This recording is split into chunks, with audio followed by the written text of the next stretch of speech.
I'm Christopher Lydon, and this is Open Source with the cultural historian Robin D.G. Kelley at UCLA, who has the nerve to ask, where have our thinkers gone in Trump time? Not the experts or the influencers, but the grander minds who might tell us where our country went. Robin, you've hooked me with your piece in the Boston Review on the responsibility of intellectuals in the age of fascism and genocide. Whose job is it to tell us the truth in what can feel like a sort of waking nightmare or a revolution going backward? Will we ever see Benjamin Franklin's common sense republic again? Or put it another way, where is Noam Chomsky? Or James Baldwin, for that matter? Will we ever again meet an unflinching truth teller about our real condition in this autumn of 2025? You're one of my small group of model multi-purpose intellectuals. How are you feeling in this fall of 2025? How am I feeling? That's a great question, because in this moment, everything is happening in real time. Changes are happening at a pace in which, to kind of paraphrase Lenin, whole months, whole years are taking place in days. Things are changing so quickly. I'm a historian, and that gives me a certain kind of privilege to remember or think back to times when things were incredibly worse, at least for some people.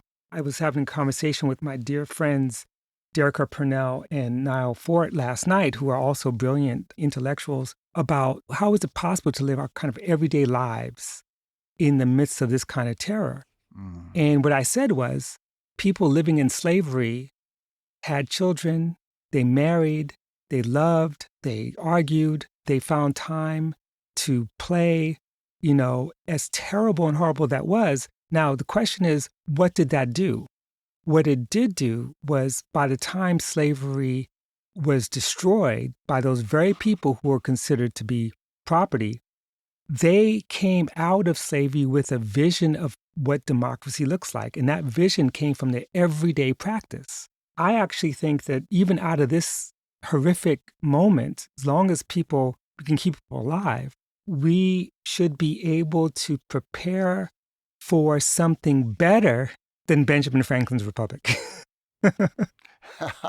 Yeah, which rhymes with my notion that we feel it's sort of remake the Constitution time. Mm-hmm. Back to Philadelphia, bring the founding fathers together and really modernize that document.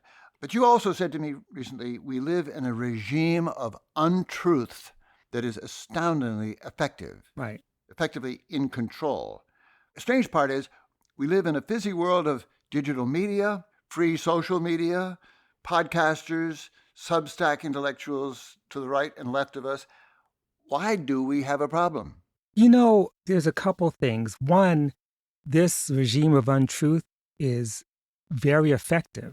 And people are buying conspiracy theories, including African Americans, are buying these conspiracy theories and these myths as if they're truth. And then they do things like trust AI as if somehow that's the source of all truth. I was reading recently an essay by Paul Baran called The Commitment of the Intellectual that came out in 1961. And he has a line in here that kind of explains, answers the question that you just mentioned. And he's talking about the commitment of the intellectual is not only to tell the truth, but to take a stand.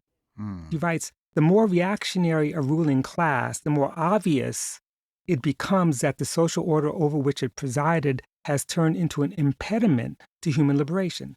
The more its ideology is taken over by anti-intellectualism, which is what we're dealing with, irrationalism, and superstition. And by the same token, the more difficult it becomes for the intellectual to withstand the social pressures brought upon him, her.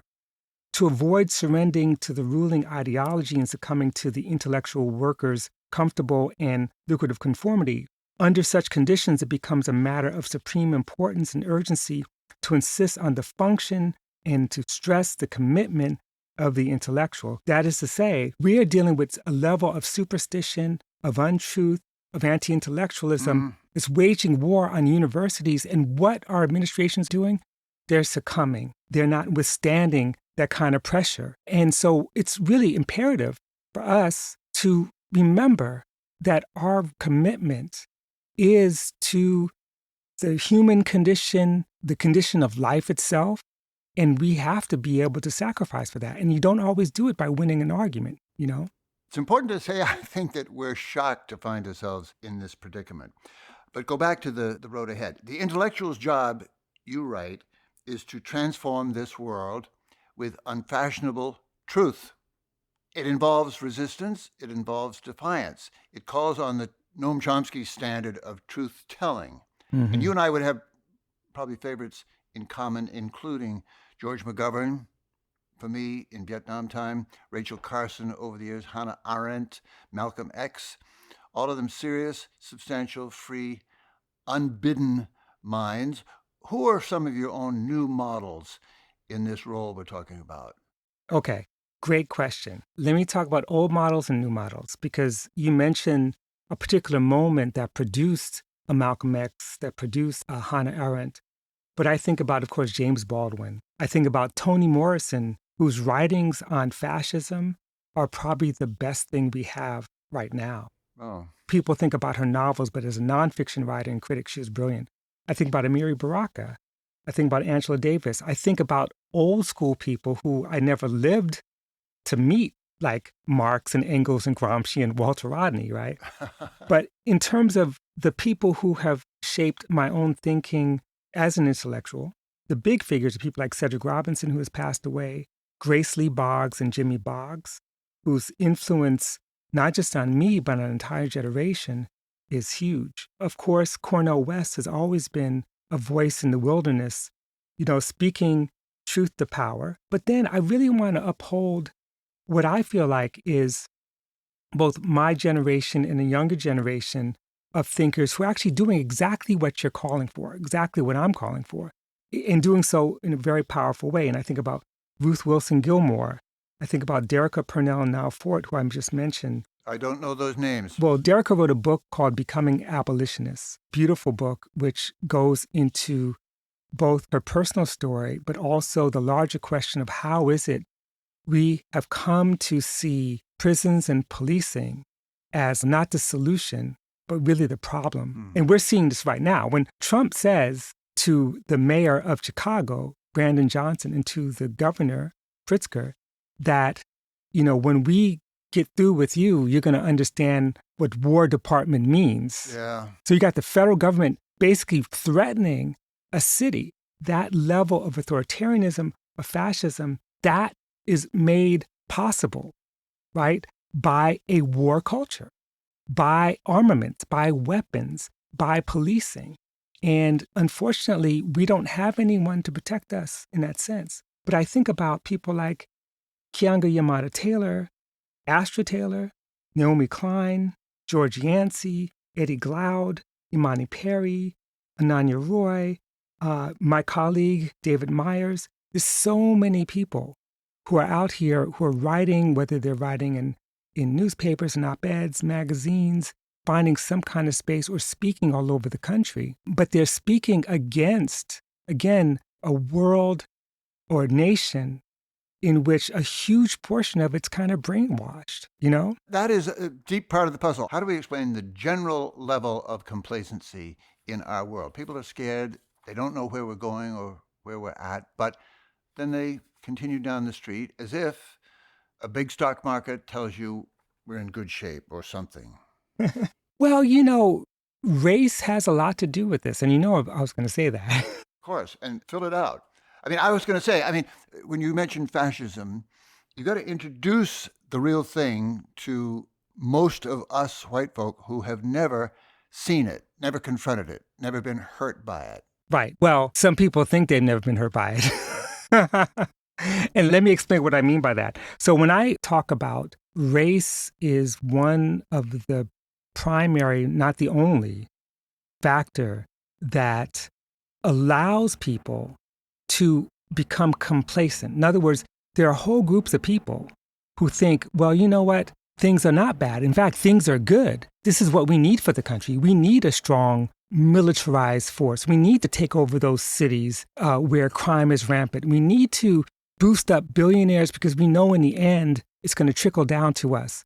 we need to get rid of the source of all of our troubles, and that is illegals. In other words, the deportation machine has incredible mass support. Part of Trump's election was campaigning on, we're going to deport everyone.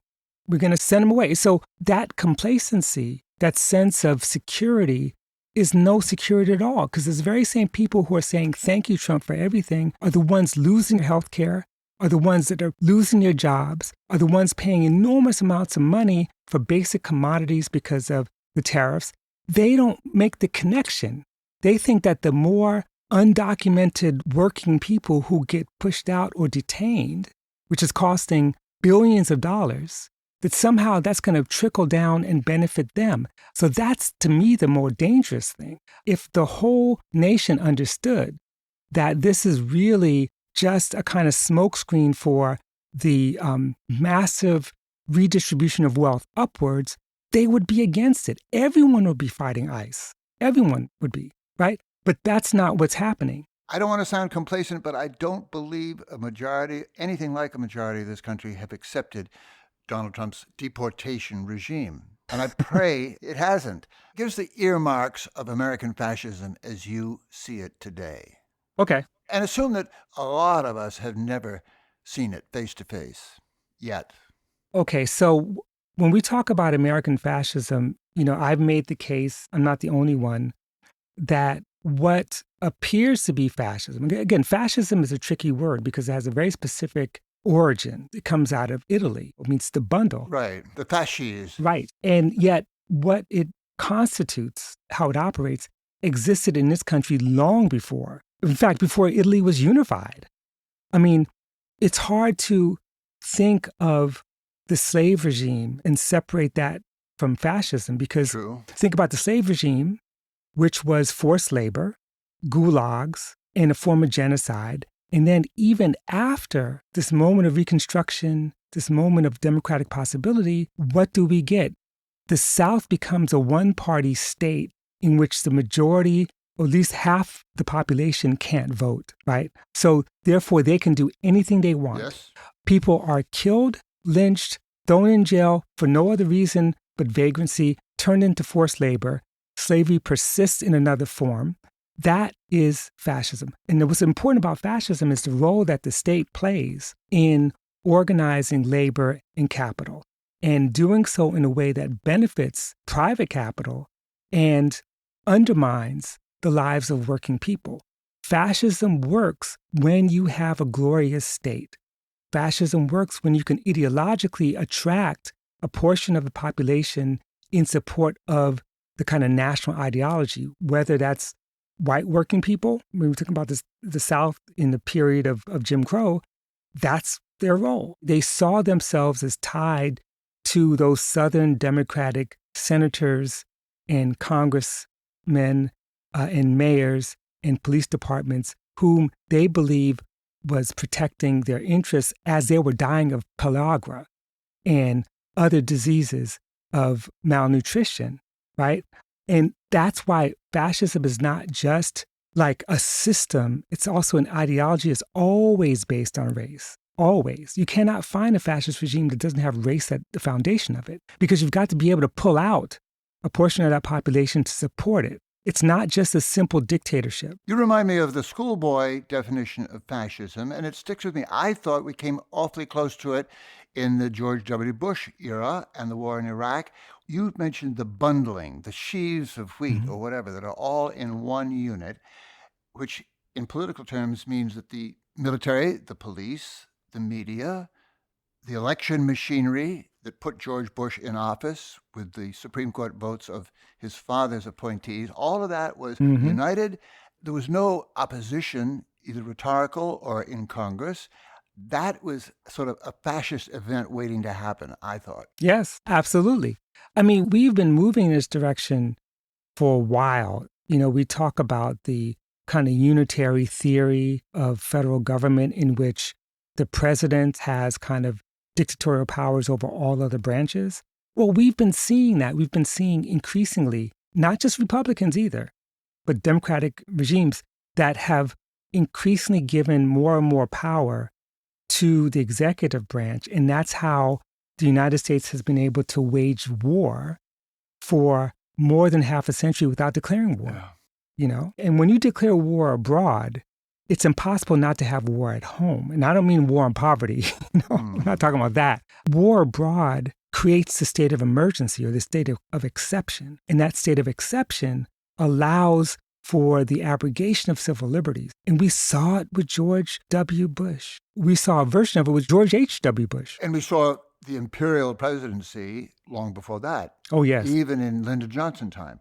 Come back to the regime of untruth and what it would take, Robin Kelley, to constitute a regime of truth, of outspoken free speech, among other things, a lease on life for Hemingway's great American bullshit detector, talking back to nonsense. Right. Well, you know, I don't believe that we just need a bunch of smart people to make the argument. True. Because the argument has been made over and over again, even in the newspaper of record, which I'm not a big fan of the New York Times, but it's not like there's not reporting or evidence, although the press has really given up its responsibility to ask hard questions. That is true. What we need to do is struggle and fight to basically educate the people, and that's become increasingly difficult now for various reasons. One, as great as AI might be, the promise of AI, which I'm kind of skeptical of, it has replaced thinking. I know I see it with my students. Like, I don't need to think I have this machine that's going to think for me. I have a whole generation of students, and I teach at the #1 public university in the country, who have never read a book cover to cover. Like, never. We have shrunk not just the imagination, but our capacity to think critically, which means that we shouldn't be the ones having to say, oh, here's the evidence that the election of 2020 wasn't stolen. We shouldn't have to waste our time doing that. Everyone should be able to look at the evidence and say, look, that's an easy one. We need to struggle around the hard issues. But even the easy issues are hard because people are so easily swayed by the most ridiculous claims because there's no way to think critically. And a lot of the institutions, the publications, media, with the exception of open source, of course, has fallen into this trap of saying, well, maybe they have a point. Maybe there's two sides. Rather than saying, wait, there's genocide taking place in Gaza right now. There's a war on education. The war on education did not begin with Trump. It didn't even begin with Trump in the first administration. It began with the states. We saw the passage of legislation slowly taking over K through 12 education, higher education. And now to lose that means that we either have to create alternatives or fight like hell to reclaim them, but reclaim them in a different sort of way. I'm very sad and scared right now because we don't have academic administrative leadership willing to say, this is unacceptable. We know you're lying, I keep wanting to ask you, where the hell did it go? But let me bend the subject a little bit. Before we get too depressed, Robin, I want you to account for something else besides the truth itself. There are moments of truth, as well as doctrines and books. There are actors of truth that get remembered and celebrated as almost truth with a capital T. I'm thinking untruth moments too, as in the Trump case, founding his political career, really, on the assertion that Barack Obama was not born in the United States.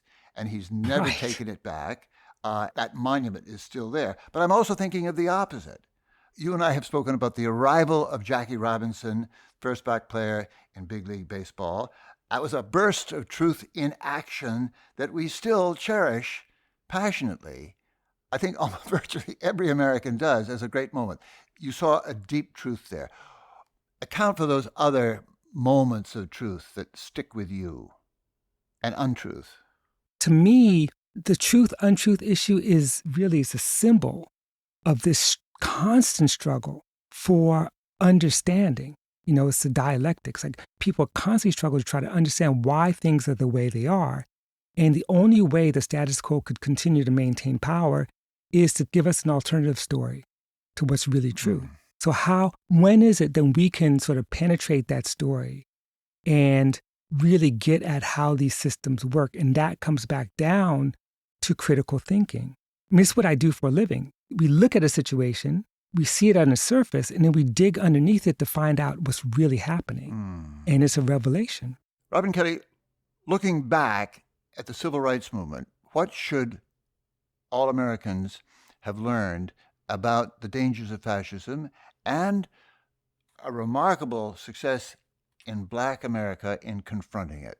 That's a great question. I would take the last as the primary issue, that is confronting it. What are the lessons for anti-fascism? Yes. And to me, whether we're talking about the civil rights movement or the Black Power movement and, say, the formation of the Black Panthers that actually had an organization called National Committee to Combat Fascism, like 1969, 1970, 71, around that period of time. So they understood fascism as being state power expressed through policing, expressed through law, expressed through all the mechanisms that are legal, right? Yeah. No, the Klan emerges, the Klan's always there, but it takes off with the crushing of these movements. So they're fighting legal systems. When Dr. King goes to Chicago in 1966, and again, he goes back, he says the same thing in 68. He said, I'm dealing with swastikas, people Yes. with swastikas fighting our movement because we're trying to have open housing. So anti-fascism requires confronting the state directly and calling it out rather than the mistake we've been making, saying that racism somehow is just like, is attitudinal. It's like what we need is to try to fight white fragility. We need to go psychological and kind of put people in a room and help them understand that you don't have to hate these people. It's not even that. These are systems that are in fact affecting those same white people, you know? I'm so glad you introduced Dr. King. Place Martin Luther King Jr. in the history of fascism, but specifically the fight against it. Oh, well, again, he may not have been using that term all the time, but if you think about what the Southern movement was, it was a movement against a one-party state, a lawless state that used the power of its police, its own National Guard in some ways, and mob violence to basically maintain Black subjugation. They used the power of the state to outlaw things like boycotts. Could you imagine that? Yeah, interesting. I mean, that people are going to jail for participating in boycotts, which is a peaceful means of protest, which even John Locke would have to agree that this is the free market working. You decide you don't want to spend your money. And so that fight was to try to make the South democratic. However, what King understood right away, immediately, in fact, before the movement even emerged, and this is something Jean Theo-Harris talks about in her brilliant book, King of the North, that King understood that the fascism that they're facing in the South is everywhere. There is not a place in the United States that didn't have it. The tragedy is, and this is how fascism works, in the North, Northern liberals would be like, oh, that's not our problem. Those terrible Southern white people, oh, they're so terrible. And they don't have open housing in Chicago, right? So this is what King was trying to tell us all along, that this is a national issue that is tied to colonialism and that it's something that can free the very people who feel invested in the system of white supremacy. What is the plan that comes out of the civil rights history for organizing our way out of this problem today? I don't know. First of all, but everybody, and I'm sure you say there's got to be a movement. Right. There's got to be a presence on the street. Yes, and that movement is for this moment we're in now. Because I think it's fair to say that the civil rights movement as a movement, ended up moving in directions that kind of slowed down the process. In other words, there was a sense that once we are able to achieve political power, political victory, that is, have people in office and things like that, what do we get? Well, we get cities with Black mayors who are also, standing on the shoulders of the same systems that kept people poor and beaten by the police. The strategy of just simply, quote unquote, integrating, exercising a basic political power, that all these things will solve the problem, is a lesson that we learn. And the other thing is, and this is where critical race theory comes in, the whole point of critical race theory is to examine why is it that we have all this civil rights legislation and yet racism and racial inequality continue to persist.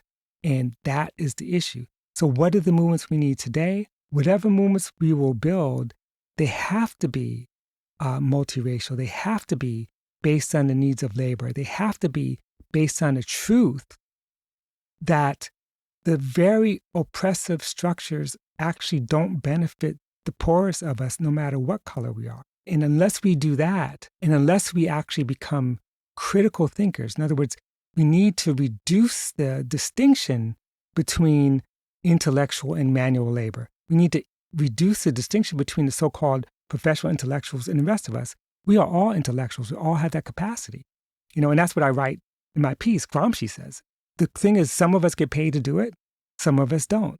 But we all have to do the work if we're going to challenge this regime of authoritarianism, fascism, untruth, whatever you want to call it.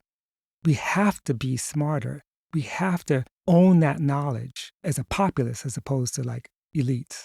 Robin Kelley, describe your own brush with, should we say, MAGA censorship or the politics of unfreedom and thought police. Your books have been taken off the school reading list in Florida. Mm-hmm. How did you deal with that?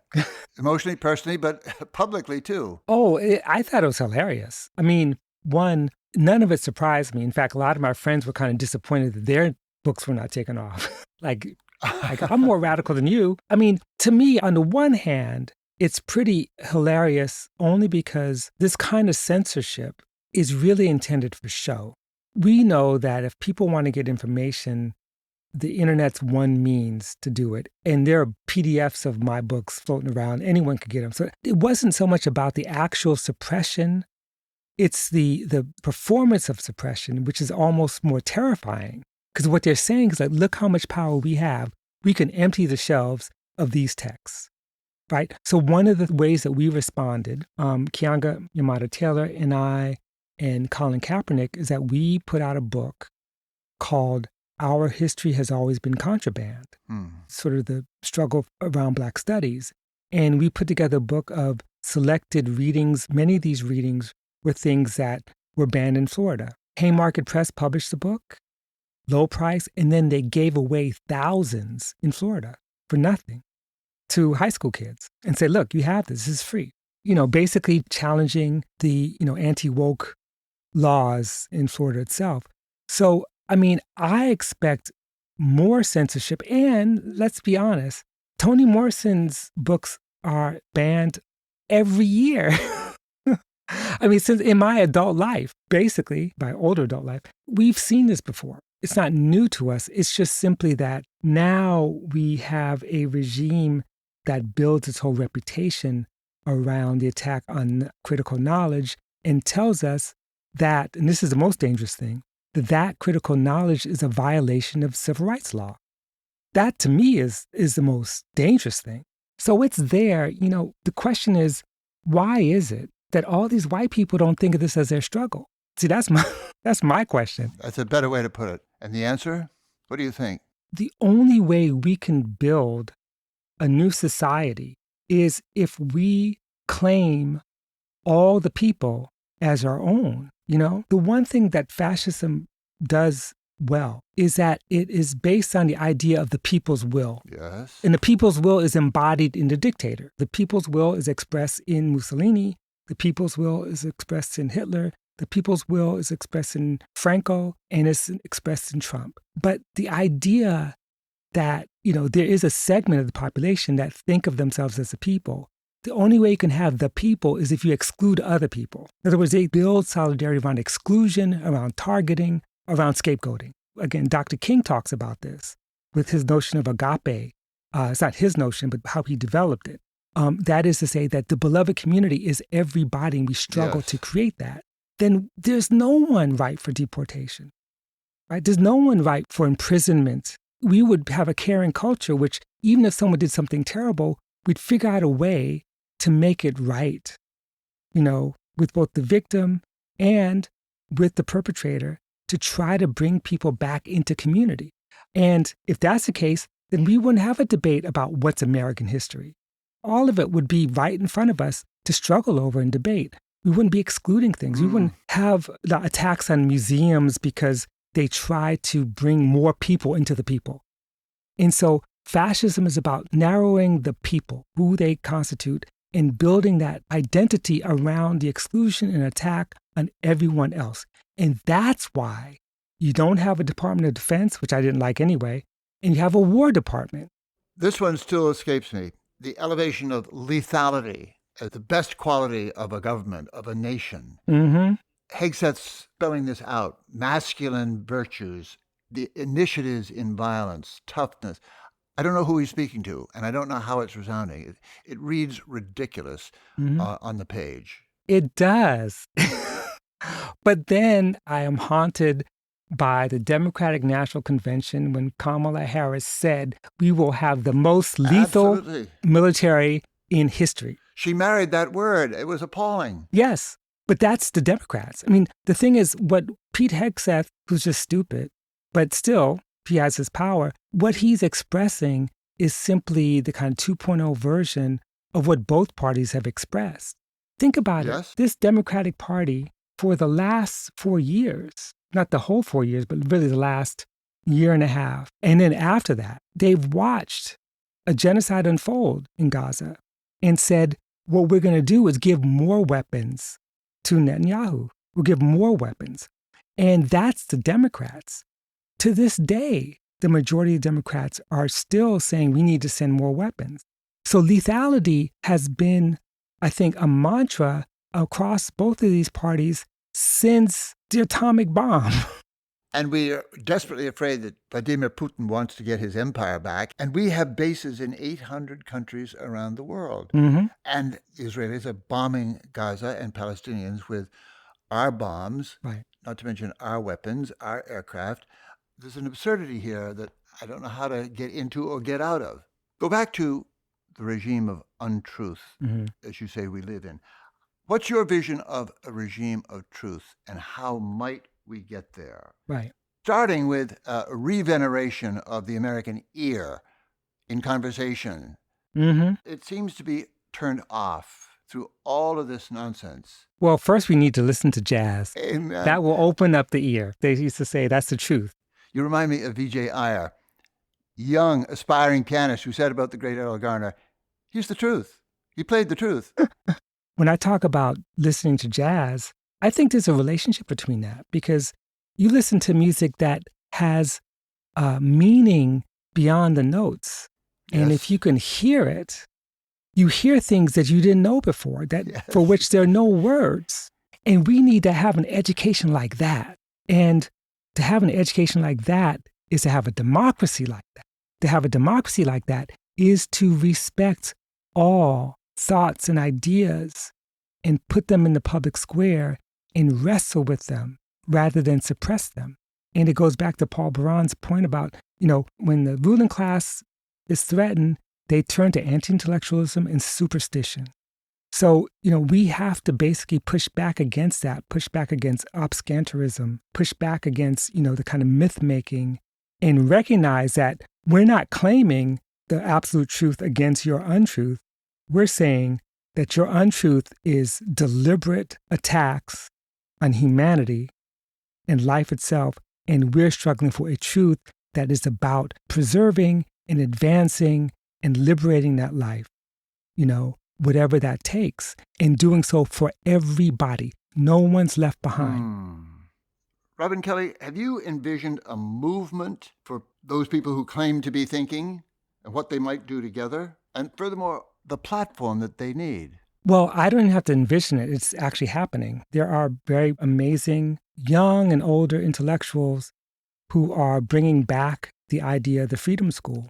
That is to say, they're not relying on institutional education, knowing that's there, but creating other alternative spaces that are cross-generational, where people read together, they think together, they struggle together.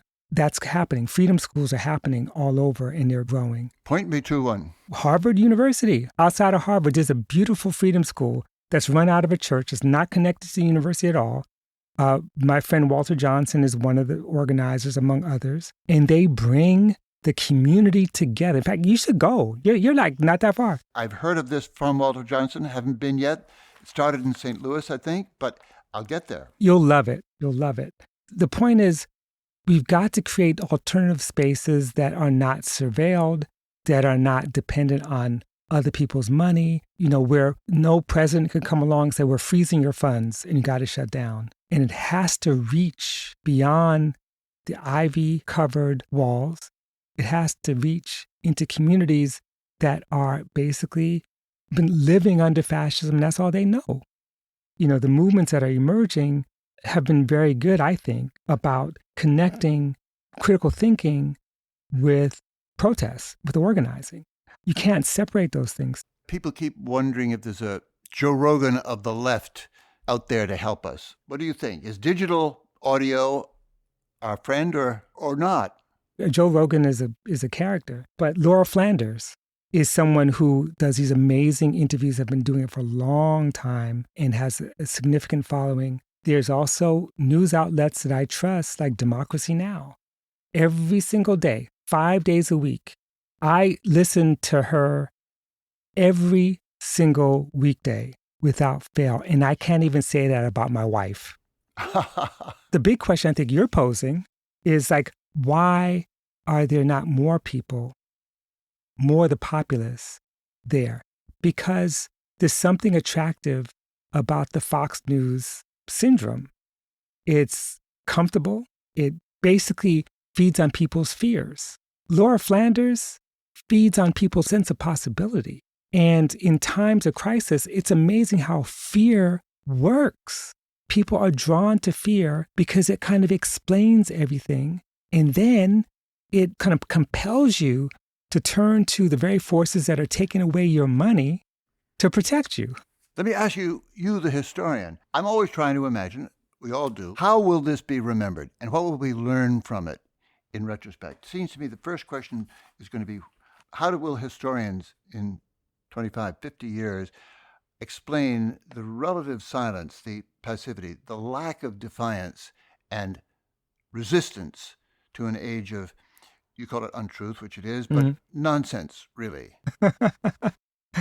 You're asking the wrong person. You know why? Because people for years said, how could we explain the complacency in the South in the interwar years? Why is it that everything was sort of dead, and it wasn't until till Rosa Parks, right, that suddenly there's a movement. It's an interesting parallel. Yeah, go ahead. It is. But the problem is, and that's why you asked the wrong person, I write a book called Hammer and Hoe that shows that there's a vibrant movement in the South, in Alabama, in the heart of Dixie, as they say, that was truly revolutionary, that was far more revolutionary than much of the stuff that happened in the Civil Rights Movement, and in fact, laid the groundwork for it. And I'm not the only one. Michael Honey wrote about Memphis. Earl Lewis wrote about Norfolk. In other words, it took years and years and years after people say, well, how do we explain the silence? And then we come along saying, there's no silence. They're lying to you. Here's the evidence. So I think when we ask the question 50 years from now, there will be people who will say, oh, how do we explain the complacency? And then there are other people who can come along, my progeny, who will say, wait a second, there's all these movements that erupted, and I'll show you where they were. I'll show you where they were defeated. I'll show you where they won some victories, and I'll show you prisons full of people who are in those movements. That is the work of the historian. And then also to find inside those institutions and homes and communities where people said, you know what, we're going to let that go, but we're going to build an underground where we will retain our dignity, our sense of democracy, our vision of what American can be, and we will build from that a movement that will end this regime until the next one comes along. If we think about Nazi Germany, think about the long, long, long period of scholars saying, how come the Germans didn't resist, the Nazis? And then come to find out, well, there's a lot of resistance. Same with Italy. There's a lot. Did they win? Maybe not, but they won something. They created the conditions for its overthrow. And so these, to me, are the important lessons that historians have to grapple with. And I guarantee you, 50 years from now, I won't be around, but there will be a debate about this. There will be no consensus. Robin Kelley, you and I have met before on the field of jazz, 20th century American music, which a lot of it was conceived and mastered in a time of terrible segregation, Jim Crow, racism. And you like to remind us all, maybe I'd ask you to do it again, sort of the beauty that is germinating even in this time and how we encourage that. I feel great about the production of that culture. The question is, can we sustain it, especially in the face of AI? I keep coming back to that, unfortunately. We need human soul to make that music. And now AI could actually, sound like Charlie Parker. Thank you, Robin Kelley. That's so full of the sound of what we love about American thinking. Well, thank you so much. It's always good to talk to you. Robin, you're a wonderful, wonderful figure in our lives, and mine very specifically. Robin D.G. Kelley is the Distinguished Professor of U.S. History at UCLA. Among his books are the monumental biography of jazz pianist and composer Thelonious Monk, also Freedom Dreams, The Black Radical Imagination. The impetus behind this conversation was Robin Kelley's keynote essay in the 50th anniversary issue of the Boston Review titled The Responsibility of Intellectuals in the Age of Fascism and Genocide. It's linked on our website. Here at Open Source, we rely on listener support. If you haven't done your part yet, now's the time to go to radioopensource.org/donate and pitch in to keep the world's first and longest running podcast going strong. Leave a comment while you're at it. We're proud to be founding members of Hub and Spoke, a Boston-based collective of independent, creator-owned podcasts. Our shows range from history to politics to technology to art. We come together around the principle that independent voices and independently funded media are more important now than ever. You can learn more at hubspokeaudio.org, and thank you.